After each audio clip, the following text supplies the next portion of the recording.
Friends, yesterday we have learned accounting equation, and there are few common equations which were available in majority of the questions. So to understand those common adjustments better, I have written 10 equations or 10 transactions. On the basis of those 10 transactions, today we will prepare accounting equation. So here's the transaction 1. Started business with cash, furniture and computer. So cash 120, furniture 50 and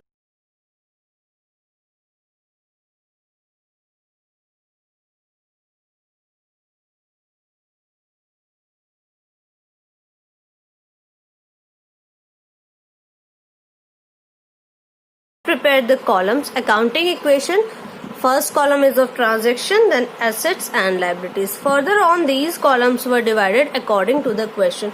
So in our first transaction, we are not mentioning the entire transaction here, only the number we are mentioning. So we have started business with cash plus furniture and computer. So with these three things we have started business, and we know that whatever businessman is investing at the beginning, that entire will be the capital of the firm. So in the question,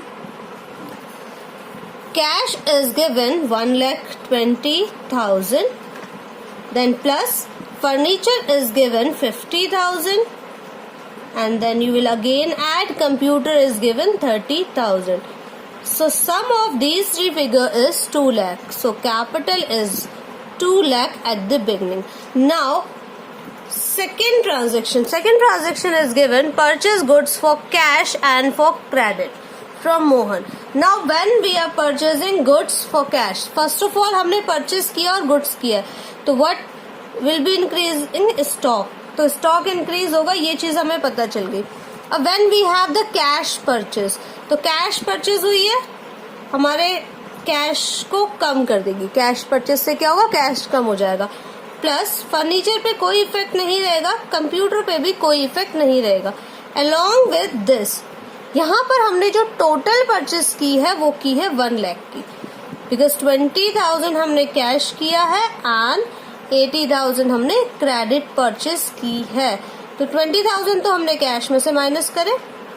now 80,000 we are talking about the rest. 80,000 credit purchase जब भी हम करते हैं तो हमें future में एक amount पे करना होता है, जिससे हमारी लायबिलिटी जनरेट होती है और इससे हमारी क्रेडिटर्स बेसिकली जनरेट हो जाते हैं. क्रेडिटर्स, तो जब क्रेडिटर आपके जनरेट हो गए, फर्स्ट ऑफ ऑल कैपिटल में कोई इफेक्ट नहीं पड़ेगा, प्लस 80,000 के आपके क्रेडिटर्स जनरेट हो गए. जैसे ही हमारे पास दो इक्वेशंस आ जाती है, हम अपने इक्वेशन को फाइंड आउट कर लेते हैं कि हम राइट ट्रैक पर हैं या नहीं. तो हमारी न्यू इक्वेशन जो है वो बन जाएगी, new equation, we will write new equation 120 minus 20,000, that is 1 lakh, then 50,000 as it is, plus 30,000 no effect, and then plus 1 lakh. If you will add this side, 2,70,5,6,7,8, 2,80,000. Now again 2 lakh this side because no change in capital, plus 80,000. So 2,80,000, both the sides were equal. तो accounting equation क्या हो रही है, assets is equal to liabilities satisfy हो रही है. Third हमारा जो ट्रांजेक्शन है, ऑलवेज रिमेम्बर हम न्यू इक्वेशन के ऊपर हेड क्लोज करेंगे, दोनों साइड से इसको इक्वेशन को क्लोज नहीं करेंगे. दोनों साइड से जो इक्वेशन क्लोज होती है उसे हम कहते हैं फाइनल इक्वेशन. सो थर्ड से सोल्ड गुड्स कॉस्टिंग 80,000 एंड कितने में बेचा हमने, 1 lakh. And here the question is not clearly saying that credit sale है या फिर कैश सेल है, तो हम इसको कैश सेल मानते हैं. जब तक क्वेश्चन में क्लियरली आपको नहीं दिया है कि क्रेडिट है या कैश है, तो आप इसको कैश मानेंगे. अब इतना तो हमें पता चला, हमारे पास 1 लाख रुपए आ गए. We have got 1 lakh rupees. Now how we have got 1 lakh rupees? By selling out the goods of 80,000. देखो 80,000 का गुड्स बेच दिया, यानी स्टॉक कम हो गया 80,000 से. 1 लाख रुपीज हमारे कैश में आ गए. अब इसका जो डिफरेंस है वो है प्रॉफिट. सो प्रॉफिट कितना है? 20,000. Profit always added in the capital. अभी फिर से हमारे पास दो चीजें हो गई हैं, दो लाइंस. जैसे ही हमारे पास दो फिगर्स आ गए, हम अगेन न्यू इक्वेशन बना लेते हैं. This is again new equation. The numbering which I am doing, that is for the transaction. Numbering indicates transactions. So 2 lakh rupees का आपके पास कैश है, प्लस फर्नीचर है आपके पास 50,000 का, 30,000 का कंप्यूटर्स एंड 20,000 के गुड्स अभी आपके बचे हुए हैं. Here we have 2,20,000 and 80,000. अब 2,20,000 plus 80,000, 3 lakh, and here also 2 lakh, 3 to 5, 2,50,000, 60, 70, 80,000 and 3 lakh. So both the sides were equal, 3 lakh. Fourth transaction, purchase furniture for credit. Again you have purchased furniture, तो furniture बढ़ जाएगा 7,000 से. Along with this purchase is a credit purchase. So आपके creditors बढ़ जाएंगे 7,000 same amount से. Rest कोई effect नहीं पड़ेगा बाकी किसी भी चीजों पे. अगेन आपके पास दो चीजें अवेलेबल है, तो आप फिर से न्यू इक्वेशन बना लेंगे. Again you will prepare a new equation, and always remember, whenever you are adding two items, this line should be drawn so that the person can judge that you have added up or you have done the addition or subtraction with the given amounts. So 57,000. Now the furniture you have costing 57,000, computer 30, stock 20 and 2,20,000 plus 87,000. Both the sides were increased by 7,000, so 3,07,000 will be the total of both the sides. This is your new equation. Now after fourth transaction, fifth one is paid to Mohan. Now paid to Mohan. Who is Mohan? You have purchased goods from Mohan, so you have increased the creditor by purchasing goods from Mohan. Now what we will do? We have paid 50,000 to Mohan.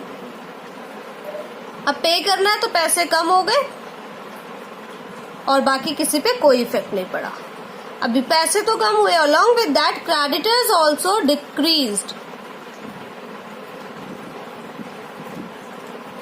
So when creditors were decreased, again you will add up both the sides.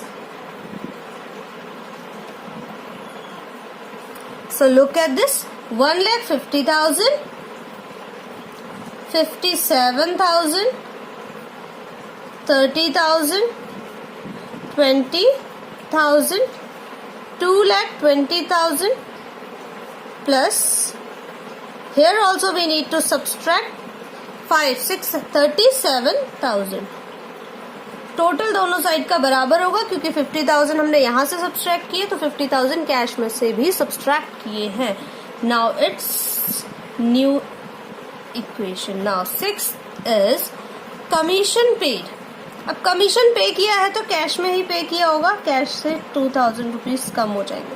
साथ ही साथ जब भी कोई expenses हम पे करते हैं तो वो कैपिटल में से भी माइनस होते हैं. आपने याद रखना है ये पॉइंट और सेपरेटली नोट कर लीजिए. whenever there is any profit that will be added on capital, any loss that will be any income and profit will be added in capital, any losses and expenditures will be subtracted from capital. So two terms we have. Again there will be no effect in others, so I'm putting a dash wherever there is no effect, dash will be put it. So dash dash dash. Okay, so that you can understand that there is no effect in other terms. Now again we will draw a line because we have again got two figures. After each and every transaction we will draw a line. 1,48,000 plus 57,000 plus 30,000 plus 20,000, 2,18,000 plus 37,000. 6th transaction done. Now 7th transaction is sold goods on credit costing 16,000. वापस से 16,000 का सबसे पहले हमने stock बेच दिया है. अब याद रखना है क्रेडिट बेचा है तो हमारे पास एक और नई टर्म आ गई डेटर. जब भी हम क्रेडिट परचेस कर रहे हैं तो क्रेडिटर आ जाएंगे और जब भी हम क्रेडिट सेल कर रहे हैं तो हमारे पास एक टर्म आ गई डेटर. अभी याद रखना है गुड्स 16,000 के थे जिसको हमने बेचा 20,000 में, तो डेटर कितने के बढ़े 20,000 के. ऑलवेज रिमेम्बर कि हमारा गुड्स जो है प्राइस कम था बिका ज्यादा में, तो क्या हो गया प्रॉफिट हो गया. एंड कितने का 4,000 का. अल्टीमेट हमें 4,000 का प्रॉफिट हुआ और अभी मैंने बोला था सारे प्रॉफिट्स आपके ऐड होते हैं कैपिटल में. Again this is completed, so we will again draw a line. This line will show that after this new equation you have total up or sum of the figures. So new equation is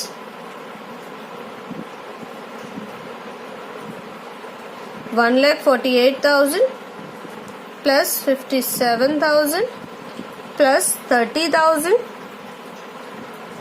plus 4,000 plus 20,000.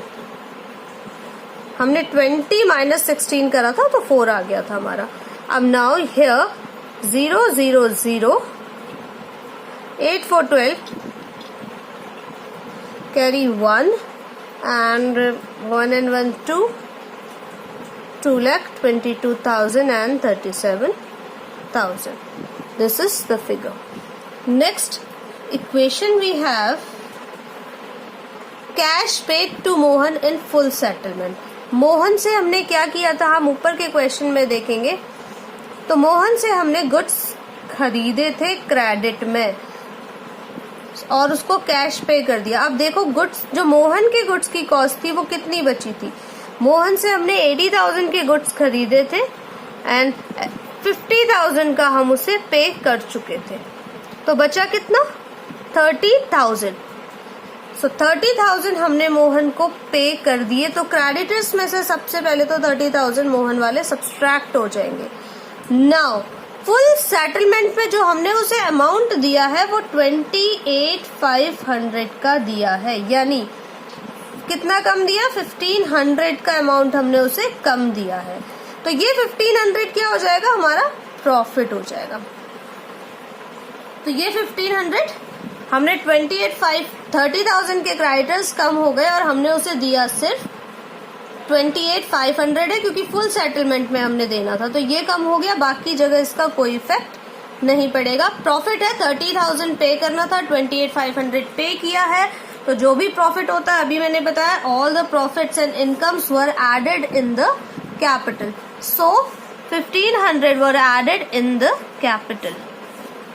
Now again after this we will add the equation because this is the payment, so this will come in bracket 005 17 minus 8. Here we have 9, then here 13 minus 2 11 plus 57,000 plus 30,000. Cross check additions and subtractions. Now 0 because this is 2,22,000. 0 0 5 3 2,00,000 23,500 and 7,000 left. Now ninth one. In ninth one, transaction received from Diwan in full settlement of his account. दीवान हमारा debtor था और debtor से हमें पूरे के पूरे 20,000 rupees मिल गए. यहाँ हो गया -20,000 and rest will be no effect in other places. Okay, so again हम लाइन ड्रॉ कर लेते और इक्वेशन निकाल लेते हैं. Here we have 0,059,311 1,39,500 57,000 30,000 4,000 and nil, क्योंकि 20 to 20 माइनस हो गया. 2,23,500 and 7,000. Now 10th transaction is purchase car for personal use. अब ये बहुत इम्पोर्टेंट है. जब भी बिजनेस से कोई चीज पर्सनल यूज के लिए आ रही है तो याद रखना है, हमने कैश दिया होगा. कार परचेस करी है तो भाई कैश में ही करी होगी. 50,000 ये तो कैश कम हो गया. अब जब भी ऐसी कोई सिचुएशन आएगी तो पार्टनर ने पैसा निकाला है या फिर बिजनेस के ओनर ने पैसा निकाला है तो उसी का पैसा तो कम करोगे, और बिजनेस के ओनर का पैसा क्या होता है? कैपिटल होता है. तो हमने कैपिटल को कम कर दिया. और अगेन हमारे पास एक और इक्वेशन आ गई that will be solve by us. So 0,059 13 minus 5 7 no 13 minus 5 8 then 57,000 30,000 and 4,000. Here also we need to subtract this. So 0,053 12 minus 5 7 and 1 plus 7,000. If you will add both the sides, you will get an equal amount. So here our last equation is closed. So we have closed this from both the sides, and this equation will be known as final equation.